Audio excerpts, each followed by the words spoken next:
Hello everyone, welcome to GK exam पथ। और हम घटना चक्र में भारतीय राज्य व्यवस्था एवं शासन कर रहे हैं। और आज की इस क्लास में हम करने वाले हैं वित्त आयोग और नीति आयोग। और ये घटना चक्र के सीरीज की क्लास नंबर 20 है। तो चलिए शुरू करते हैं और पहला टॉपिक लेते हैं वित्त आयोग। नोट्स देख लेते हैं इसके। संविधान का अनुच्छेद 280 राष्ट्रपति द्वारा प्रत्येक 5 वर्ष के अंतराल पर या आवश्यकता अनुसार या उससे पहले एक वित्त आयोग के गठन का प्रावधान करता है।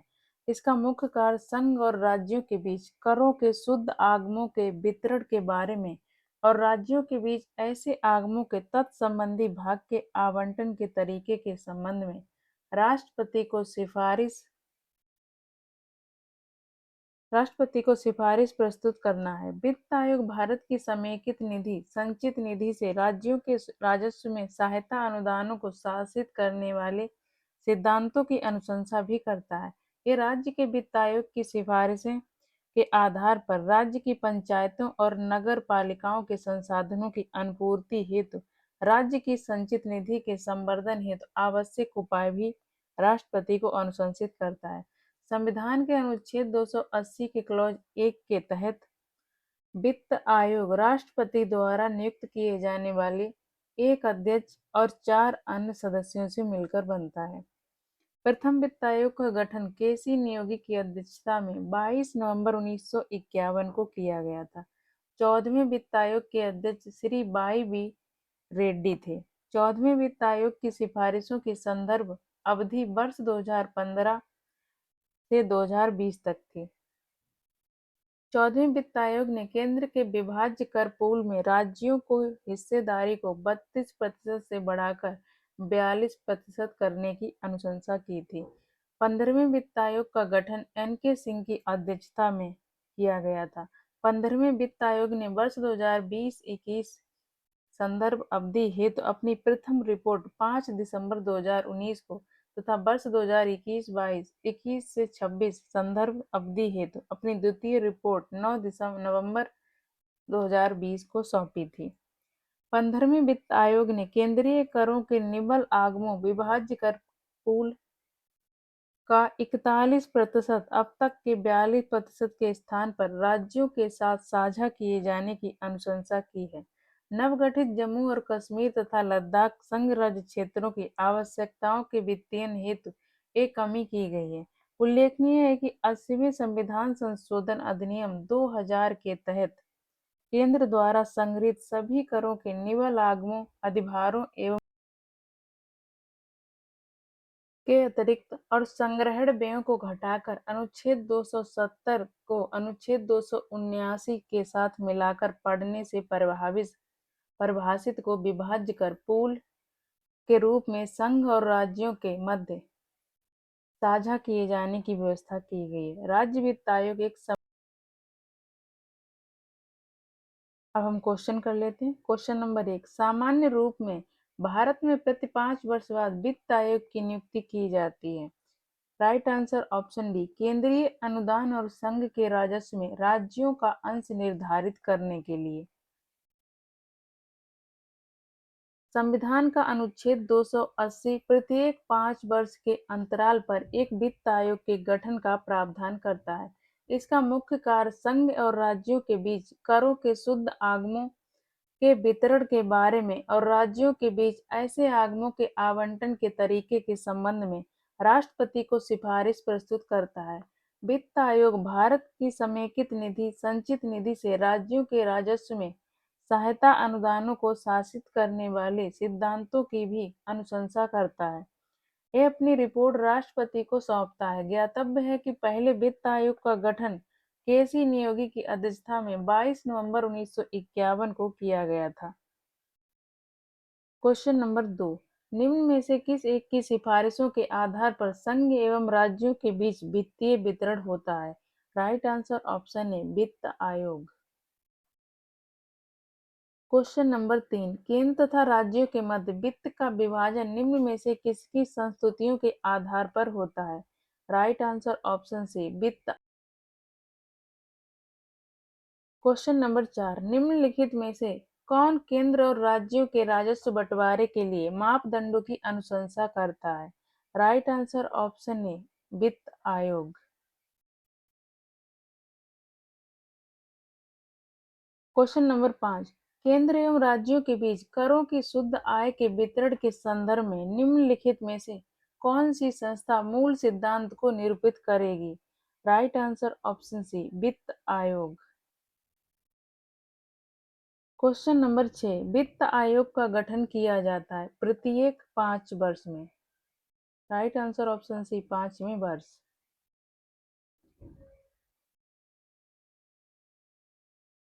क्वेश्चन नंबर 7, वित्त आयोग का गठन किया जाता है? राइट आंसर ऑप्शन बी, 5 वर्ष।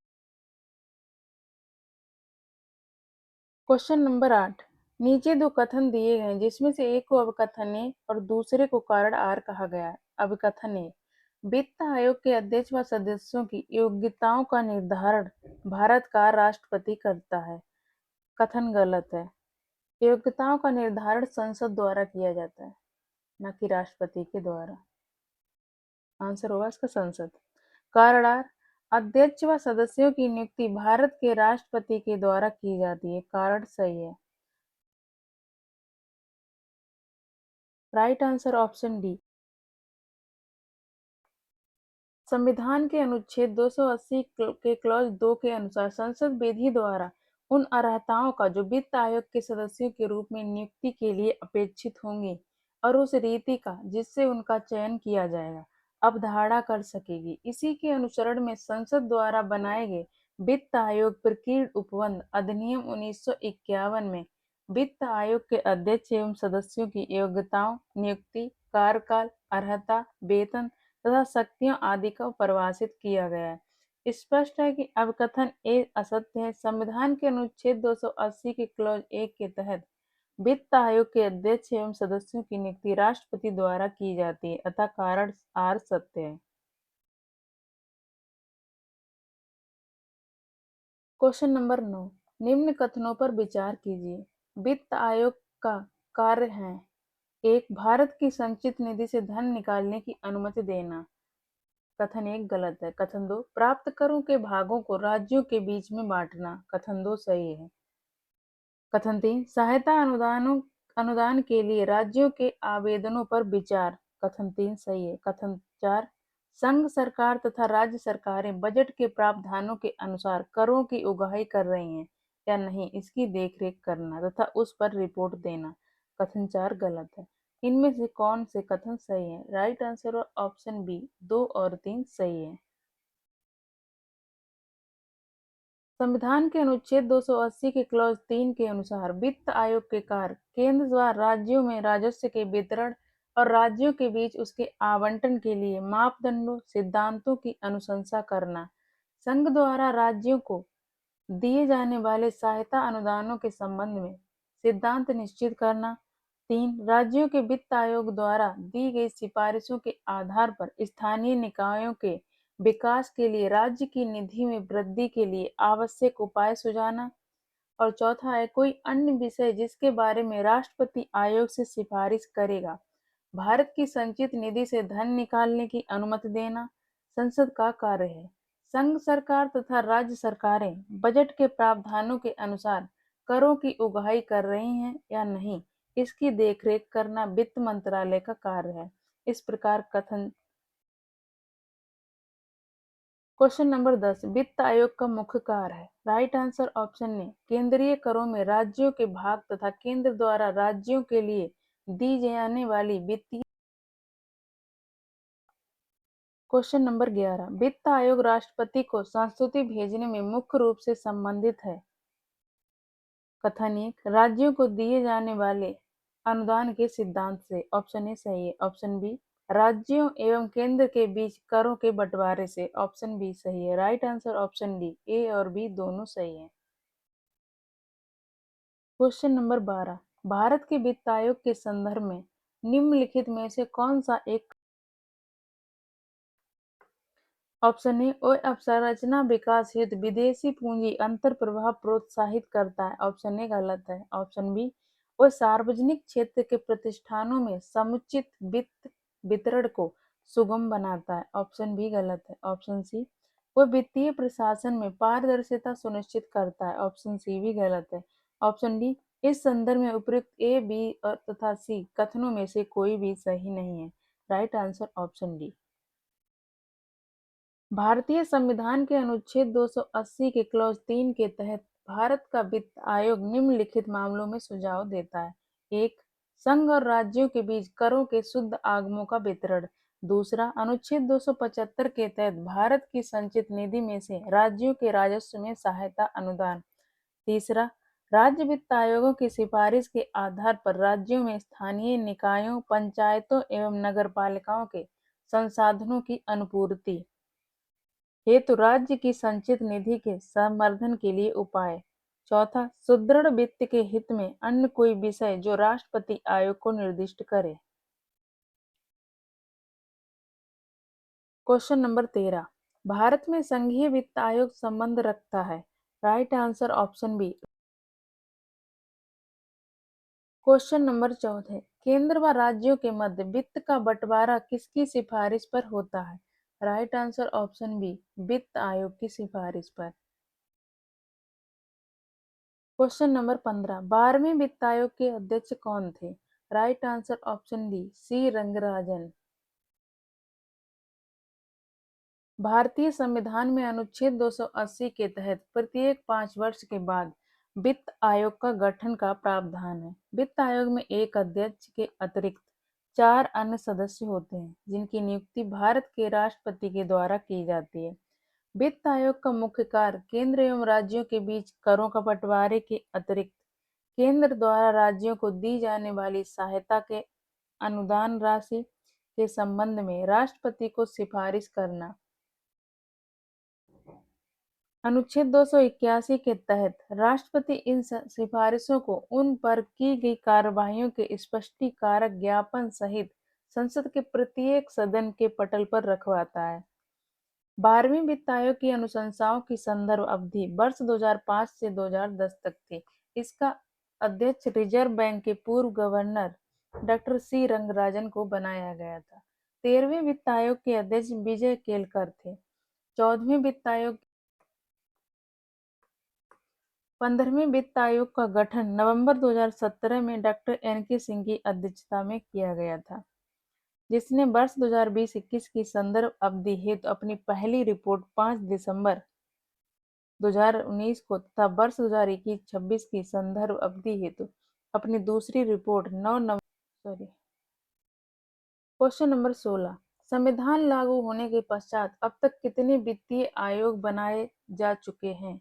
तो आंसर होगा इसका 16 वित्त आयोग बनाए जा चुके हैं 2026 तक, और वर्तमान वित्त आयोग के अध्यक्ष हैं अरविंद पनगड़िया।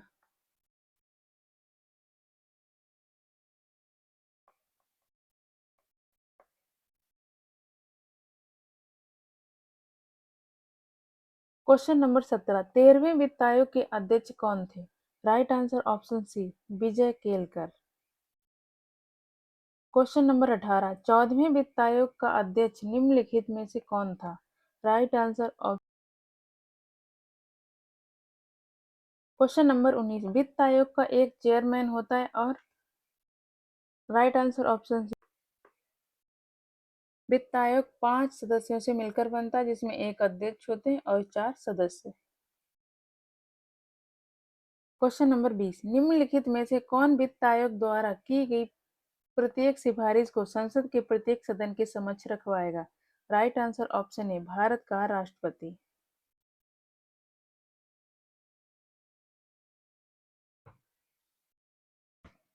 क्वेश्चन नंबर 21, निम्नलिखित वक्तव्यों पर विचार कीजिए और नीचे दिए गए कूट से सही उत्तर चुनिए। कथन ए, राज्य वित्त आयोग एक संवैधानिक निकाय है। कथन ए सही है।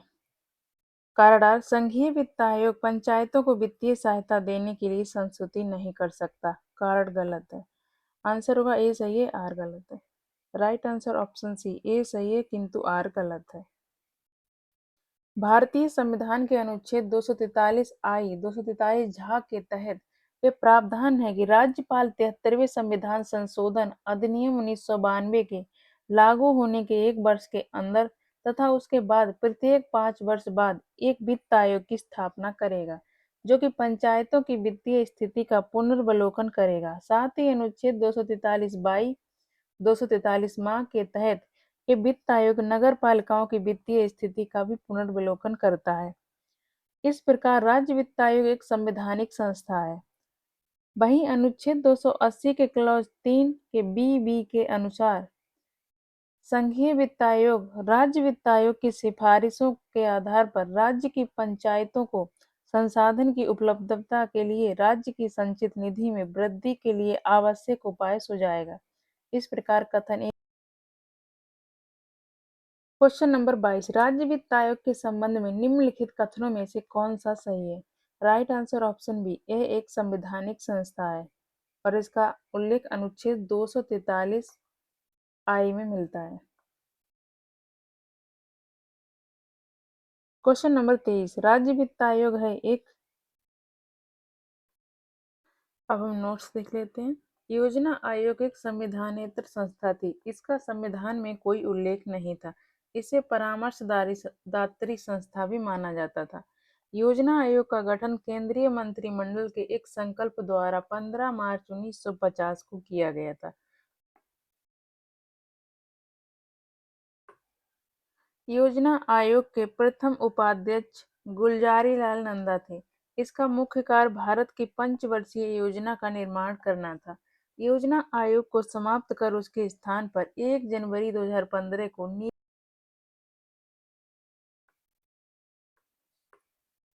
नीति से आशय है नेशनल इंस्टीट्यूशन।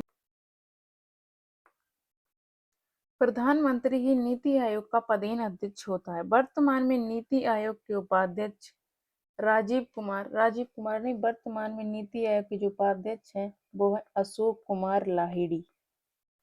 अशोक कुमार लाहिड़ी। इनसे पहले इस पद पर अरविंद पनगड़िया नहीं, यहाँ पर होंगे सुमन के बैरी थे। नीति आयोग के उपाध्यक्ष का दर्जा भारत सरकार के कैबिनेट मंत्री के समान है। नीति आयोग सहकारी संघवाद के सिद्धांत पर आधारित है। पंचवर्षीय योजनाओं के निर्माण में राज्यों की भागीदारी सुनिश्चित करने के लिए राष्ट्रीय विकास पर। अब हम क्वेश्चन देख लेते हैं। क्वेश्चन नंबर 1, योजना आयोग का अंत किस प्रधानमंत्री ने किया था? राइट आंसर ऑप्शन ए, नरेंद्र मोदी। योजना आयोग का अंत हुआ था 1 जनवरी 2015 को। 1 जनवरी 2015 को योजना आयोग को नीति आयोग।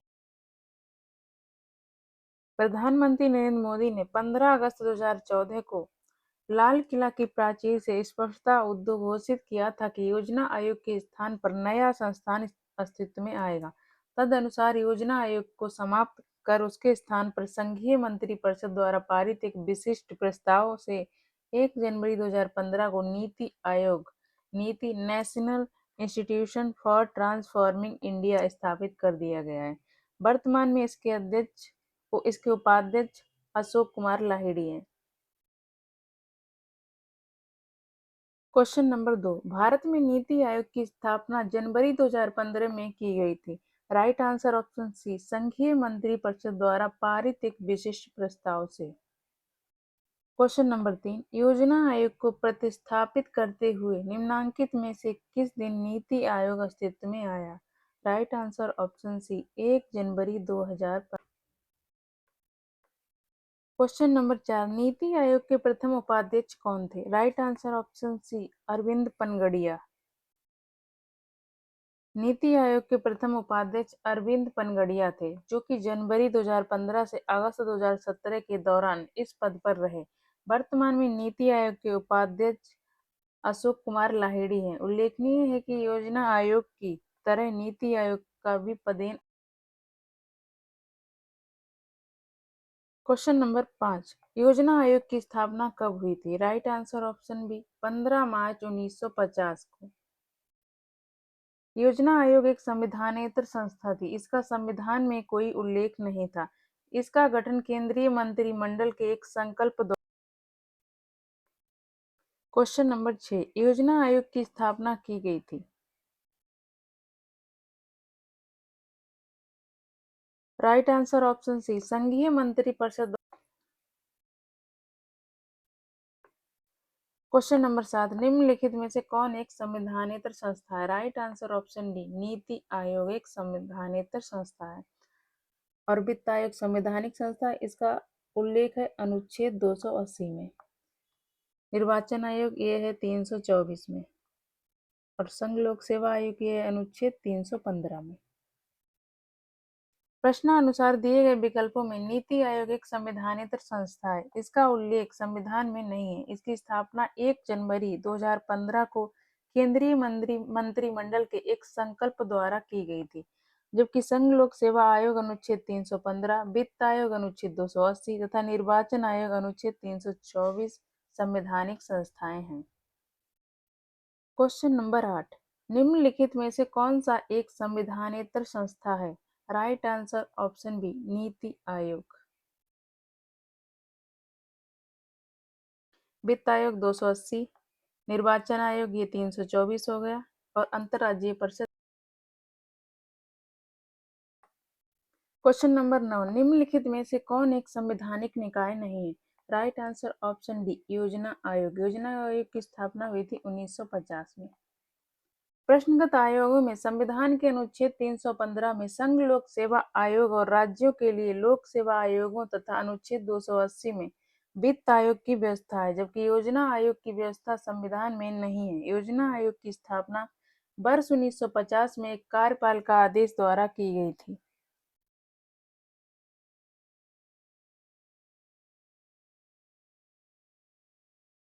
क्वेश्चन नंबर 10, निम्न में से कौन संवैधानेतर संस्था है? राइट आंसर ऑप्शन सी, योजना आयोग।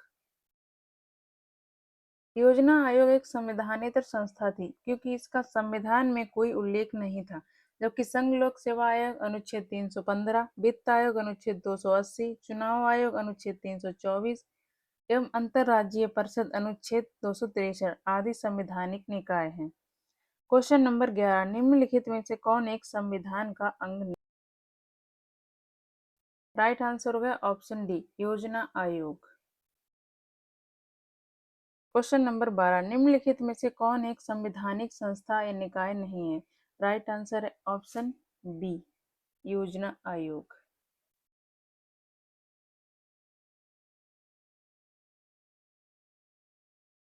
क्वेश्चन नंबर 13, निम्नलिखित में से किन निकायों का संविधान में उल्लेख नहीं है? 1, राष्ट्रीय विकास परिषद, ये सही है। 2, योजना आयोग। 3, क्षेत्रीय परिषद। नीचे दिए कूट का प्रयोग कर सही उत्तर चुनिए। राइट आंसर ऑप्शन डी, तीनों का संविधान में उल्लेख नहीं है। भारतीय संविधान में राष्ट्रीय विकास परिषद, योजना आयोग एवं क्षेत्रीय परिषदों का उल्लेख नहीं है।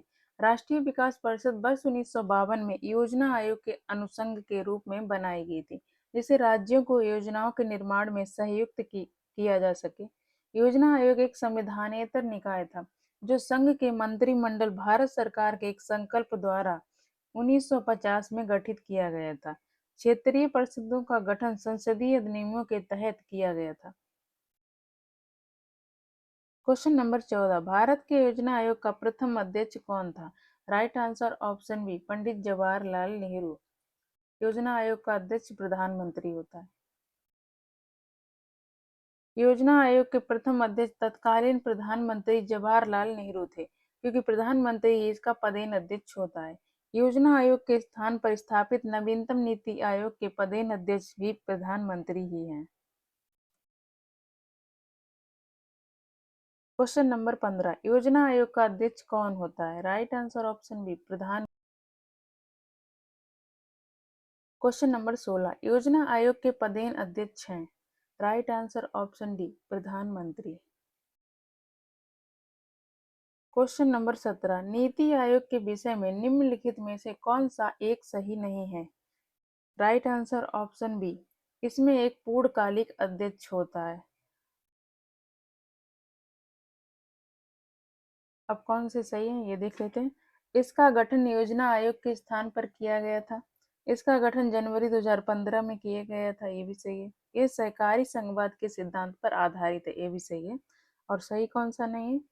तो ऑप्शन बी सही नहीं है, इसमें एक पूर्णकालिक अध्यक्ष होता है।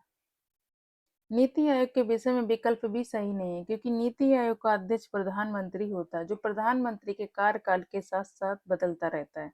नीति आयोग का गठन 1 जनवरी 2015 को योजना आयोग के स्थान पर किया गया था। यह सहकारी संघवाद के सिद्धांत पर आधारित है। क्वेश्चन नंबर 18, इनमें से कौन नीति आयोग से संबंधित है? राइट आंसर ऑप्शन ए, नरेंद्र मोदी। ये नीति आयोग के पदेन अध्यक्ष हैं। नरेंद्र मोदी नीति आयोग से संबंधित है, क्योंकि इन्हीं के कार्यकाल में इस संस्थान का गठन किया गया। 1 जनवरी 2015 को नीति आयोग योजना आयोग के स्थान पर की स्थापना की गई। नीति आयोग का क्वेश्चन नंबर 19, योजना आयोग का उपाध्यक्ष किसके समकक्ष होता है? Right answer option C, cabinet मंत्री के। योजना आयोग के उपाध्यक्ष का दर्जा भारत सरकार के कैबिनेट मंत्री के समान था। ध्यातव्य है कि योजना आयोग के प्रथम उपाध्यक्ष गुलजारी लाल नंदा थे। क्वेश्चन नंबर 20, योजना आयोग के उपाध्यक्ष को भारत सरकार के सरकारी वरीयता क्रम से महत्व का दर्जा दिया गया है। Right answer. Question number 21, Bharat में इनमें से कौन योजना आयोग का उपाध्यक्ष नहीं रहा? Right answer option C, P Chidambaram. और मनमोहन सिंह उपाध्यक्ष रहे, प्रणब मुखर्जी भी रहे, मोंटेक अहलूवालिया भी उपाध्यक्ष रह चुके हैं। पी चिदम्बरम योजना आयोग के उपाध्यक्ष नहीं रहे, जबकि डॉक्टर मनमोहन सिंह 15 जनवरी 1985 से 31 अगस्त 1987 तक, प्रणब मुखर्जी 24 जून तथा मोंटेक सिंह अहलूवालिया 4 जुलाई 2004 से 26 मई 2014 तक। क्वेश्चन नंबर 22, नीचे दिए हुए दो वक्तव्यों में से एक को कथन ए तथा दूसरे को कारण आर कहा गया है। कथन ए, योजना आयोग को आर्थिक मंत्रिमंडल परिभाषित किया गया है, केवल संघ हेतु नहीं अपितु राज्यों हेतु भी। कथन सही है। कारण, यह राष्ट्रीय संसाधनों के संतुलित उपयोग हेतु पंचवर्षीय योजनाओं को निर्माण करता है। कारण भी सही है। कथन और कारण दोनों सही है। कारण कथन का सही स्पष्टीकरण नहीं है। राइट आंसर होगा ऑप्शन बी, ए और आर दोनों सही है, परंतु आर सही स्पष्टीकरण नहीं है ए का। योजना आयोग राष्ट्रीय संसाधनों के संतुलित उपयोग हेतु पंचवर्षीय योजनाओं का निर्माण करता है। इसे दिए गए विवेकाधीन संविधान इतर अधिकारों एवं संदर्भाधीन विषयों की व्यापक प्रकृति के कारण न केवल संघ बल्कि राज्यों हेतु भी आलोचकों द्वारा आर्थिक मंत्रिमंडल कहा जाता है।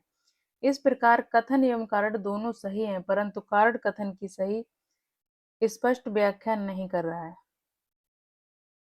क्वेश्चन नंबर 23, वित्त आयोग एवं योजना आयोग के परस्पर विलय का प्रस्ताव किसने दिया था? Right answer option C, M B Mathur ने। एम बी माथुर ने वित्त आयोग एवं योजना। क्वेश्चन नंबर 24, भारत में राष्ट्रीय विकास परिषद कब गठित की गई थी? राइट आंसर ऑप्शन डी, 6 अगस्त 1952 को। राष्ट्रीय विकास परिषद नेशनल डेवलपमेंट काउंसिल का गठन 6 अगस्त 1952 को हुआ था। क्वेश्चन नंबर 25, निम्नलिखित में से कौन सा कथन सत्य नहीं है? ऑप्शन ए, भारतीय योजना आयोग का अध्यक्ष प्रधानमंत्री होता है। ऑप्शन ए सही है। ऑप्शन बी, भारत में नियोजन के लिए सर्वोच्च निर्णय संस्था योजना आयोग है। ऑप्शन बी गलत है। ऑप्शन सी, योजना आयोग का सचिव राष्ट्रीय विकास परिषद का सचिव भी होता है। ऑप्शन सी सही है। ऑप्शन डी, भारत का प्रधानमंत्री राष्ट्रीय विकास परिषद की अध्यक्षता करता है। ऑप्शन डी भी सही है। आंसर होगा ऑप्शन बी। भारत में नियोजन के लिए सर्वोच्च निर्णय संस्था योजना आयोग नहीं है, बल्कि राष्ट्रीय विकास परिषद है। अन्य तीनों विकल्प। क्वेश्चन नंबर 26, राष्ट्रीय विकास परिषद कथन एक, राष्ट्रीय योजना की उन्नति पर चर्चा करती है। कथन एक सही है। कथन दो, राष्ट्रीय योजना के उद्देश्यों की प्राप्ति के उपाय सुझाती है। कथन दो भी सही है। कथन तीन, राष्ट्रीय योजना निर्माण हेतु दिशा निर्देश प्रदान करती है। कथन तीन भी सही है। कथन चार, योजना में धन आवंटन सुझाती है। कथन चार गलत है। नीचे दिए गए कूटों से सही उत्तर चुनिए। राइट आंसर ऑप्शन ए, एक, दो और तीन सही है। राष्ट्रीय विकास परिषद के प्रमुख कारक निम्नवत हैं। एक, राष्ट्रीय योजना निर्माण हेतु दिशा निर्देश प्रदान करना, साथ ही साथ योजना के संसाधनों का मूल्यांकन करना। दूसरा, योजना आयोग द्वारा बनाई गई राष्ट्रीय योजना पर विचार करना। तीसरा, राष्ट्रीय विकास को प्रभावित करने वाले सामाजिक और आर्थिक प्रश्नों पर विचार करना। चौथा, समय समय पर योजना के कार्यों की समीक्षा करना तथा राष्ट्रीय योजना के उद्देश्यों की प्राप्ति हेतु सलाह प्रदान करना। योजना में धन आवंटन सुझाने का कार्य तत्कालीन योजना आयोग द्वारा किया जाता था, न कि राष्ट्रीय विकास परिषद द्वारा। अतः अभीष्ट क्वेश्चन नंबर 27, निम्नांकित में से राष्ट्रीय विकास परिषद का भारत में कौन सा प्रमुख कार्य है?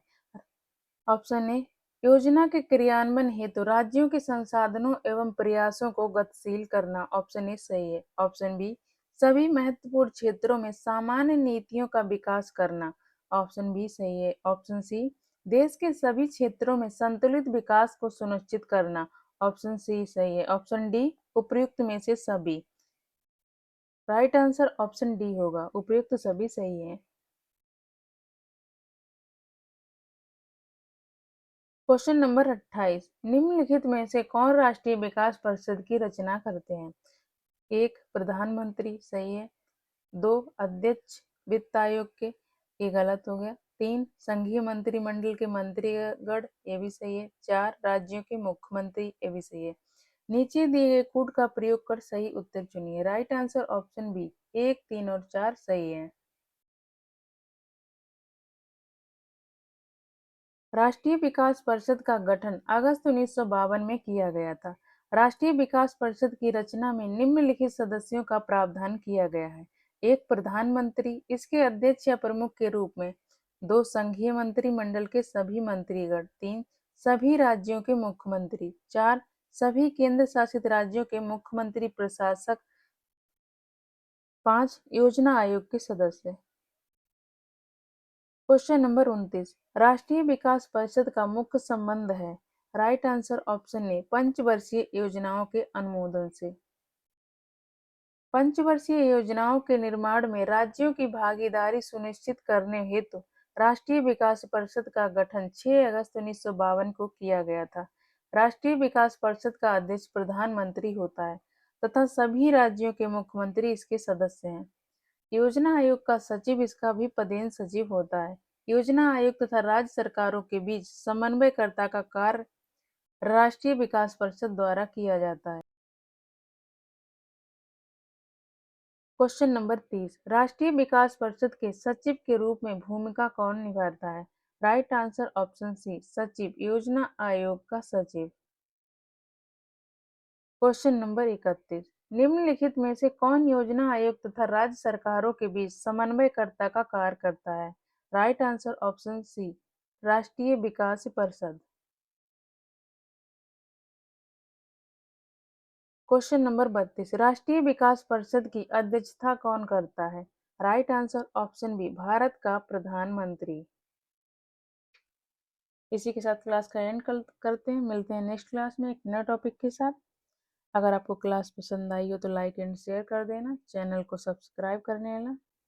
क्लास से जुड़ने के लिए थैंक यू सो मच।